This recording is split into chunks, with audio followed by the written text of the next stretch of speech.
selling is always the challenge, right? Woman tells you that something is wrong with somebody. All the time, I guess. What is the most courageous thing that you have ever done? What is important in this day and age of artificial intelligence? But when it comes to workforce, definitely I think there is still a large gap. And women, there is a large number of attrition in the women workforce, and for various reasons, there's low self-esteem and male dominance, and childbearing, and the expectation from a woman is that much more. So I do know. I mean, you have all these programs that. So how successful do you think it has been over the? You did say it was successful, but there is still a lot more to be done, I'm sure. So what are the challenges you faced with this, and what more do you have in coming? Selling is always the challenge, right? So selling the idea that you have to give time to build yourself up to be a true woman leader. To sell the idea to corporates and to male allyship. Without men's support, how many women here can be successful? Every woman who's in this room, is there any man in your life who's supporting you that you are successful? Unless there's male allyship. And it doesn't matter whether it's a spouse, a father, a friend, a mentor, a sibling, it doesn't matter. Because there has to be a belief that there is egalitarian principles that are there to guide this whole thing, and then you will realize that the woman brings to the table certain things which actually is lacking if you don't have women on a team. That's why they've started saying you have to have at least one woman board member, right? One of them is intuition. Intuition. The men in this room, isn't it often possible that a woman tells you that something is wrong with somebody? Yeah. Have you ever noticed that? All the time, I guess. Something's wrong here. Go check what's wrong. Who tells you? It's always a woman, because there's that intuition that says, hey, this deal is not, Deloitte did this. They had a huge deal and they thought, oh great, the two men put high fives and said, hey, we got the deal. And the woman on the team said, wait, did you watch his face? The client's face was a little off. I'm not sure. Go back and check what's going on. And then when they went back, actually, the client was not convinced and was going to give it to another consultant. Deloitte opened up the topic because this woman raised her hand and said intuitively, body language, something is wrong. That kind of intuition comes because our brains are engineered differently. And that's gender, right? I'm going to ask you a very cliched question. Very often women entrepreneurs, women in general, have always asked, how do you manage your work life with your home life? Now, how did you as a young entrepreneur manage? In your own experience, how was it? I'm sure there were challenges. You came from a very orthodox family. You were married into an orthodox family, didn't come from a modern family. Yes, modern, but went into a fairly conservative family. And how did you handle all this? I made my mother-in-law my best friend. That's the answer. You know who advances your career? Women, mother-in-law. So I made her my best friend. The same mother-in-law who said, "Namma veetla velaki ladies pokudadu." She became my best ally. And it helps because you have to fight your own battles, but you also know that she can be there as your source of support, because I had two kids that I had 10 years apart, a son and then a daughter. And they were enveloped in love and care because my mother-in-law was there running the home. So instead of fighting to make my sambar better than hers, which was the beginning of my life, I still make the most mediocre sambar. By the way, mediocrity rests for my cooking abilities. But if I'd only made sambar, how would I have welcomed Jeff Bezos to Raja Annamalapuram? Jeff came into our center and cut podalanga on an aruvamane. And he's like, what is this? And I'm like, it's a vegetable, try it out. And put him in a veshti and angavastram and totally immersed him into our Indian culture for business, right?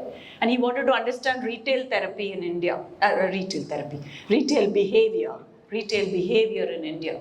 And he had 6 bodyguards and he was standing inside we have a center in Aripuram. Yes. and I was trying to teach him about Indian business culture. Just like Carnatic, they have something called grunge music in Seattle. So he understands grunge and Carnatic, the similarity. So you bring similarities together and it comes up together. I mean, it brings people closer when you bring up similarities. But how would I have done that if I had not been able to balance my work and life, right? So I celebrated work milestones at home and home milestones at work and tried to integrate the two. And sometimes work just has to take precedence, and at other times life has to take precedence, right? There was a time when my husband had a brain surgery. 1 year I ran my business out of the Apollo Hospital corridor. You have to do that. What can you do? Both those you have to do, right? So there were challenges, but I think the idea of this integrating the two came from there, Matangi. That if you integrate the two, if you share what you're doing, give the big picture of your home to your work and the big picture of your work to your home, then there's much better understanding and you can manage the balance better. Dealt with a lot of nationalities, foreigners. Who, in your opinion, have been the more toughest to work with? Toughest? Any guesses? Indians? Returning Indians. Returning Indians. Because India is not the place that they don't remember the place they've left. And India is a new place they've come to. They look like us, but they are the coconut generation, brown outside and white inside, right? Completely in a time warp. So it's a little bit, yeah, challenging. Returning Indians was challenging. Sometimes it was difficult also to understand the directness of Germans, for example, or understand that whether this Japanese, Korean, is he that bowing person, that kind person, or is he that super tough person who can just, give it to you, give it back to you? So it's a little bit, you can't pigeonhole those cultures. You can't tell where they come from. So I think it's focusing on similarities, then you don't find any culture difficult. And then you just stop saying negative things about India. And then you start saying, you know what? Yes, we have these challenges, but guess what? If all the doctors left the UK, you would have none left in Harley Street. So you learn to speak up for India, and I think then any culture sort of melts. How did you actually build your team, Ranjini? Because you have a vast team, both for your championship movement as well as champion movement, as well as for global adjustments itself.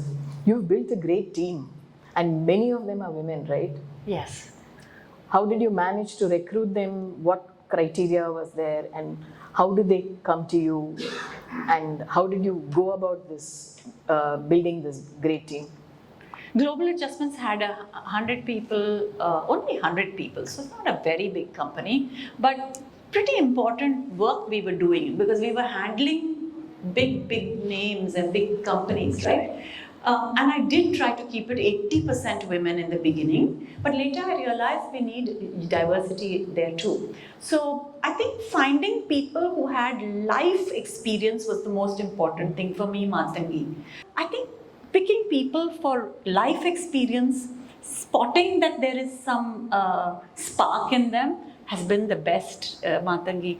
Even the people left in Global Adjustments who are now looked after by my daughter, there's a big, nice second level leadership that was from my time. But when you walk away from one business, you have to walk away into the sunset. You can't hold on to one leg here, one leg there. So I don't do Global Adjustments and I do just Champion Women. How is your daughter coping, and is she finding it as challenging? She's coping very well now that her mother doesn't interfere with her. What is the most courageous thing that you have ever done in the recent times? Oh my God, shall I tell you? Last Friday, I went in a driverless car. Driverless car. It was going up and down in San Francisco. They were testing these driverless cars.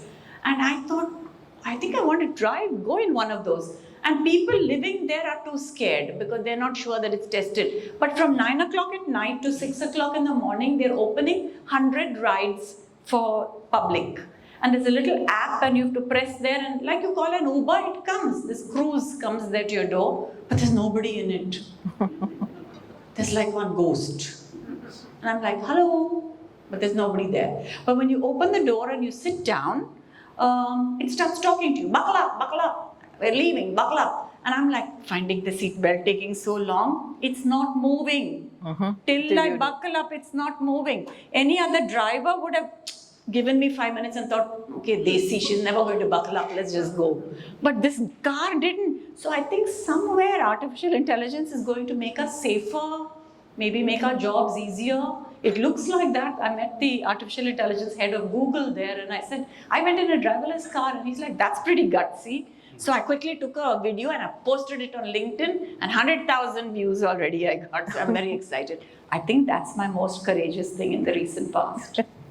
That's very courageous. Yes. For women entrepreneurs, what is it that you will tell them, and what is important in this day and age of artificial intelligence? Youth know way more than we know. That is rule number one. And we have to accept that. The youth are way more impatient than we are, and they have to accept that. So I think this immediately wanting to get everything done, that has to slow down. What do they call it? There's a nice term for that. There you go. Thank you. Instant gratification. That has to be a little bit curbed. If they do that, the sky is the limit. I think the youth, the entrepreneurship that's here, going to do great. And women entrepreneurs, you are the future of this nation. And you can carry your business with you to the maternity ward also. Seriously. Because once you've given birth, you're pretty much stuck there. So you might as well just work out of your home right after that. And nowadays people work out of home so easily. There was a time when this was a big deal. You had to punch in a card. Now nobody cares. Hybrid work has made it so easy for entrepreneurs, isn't it?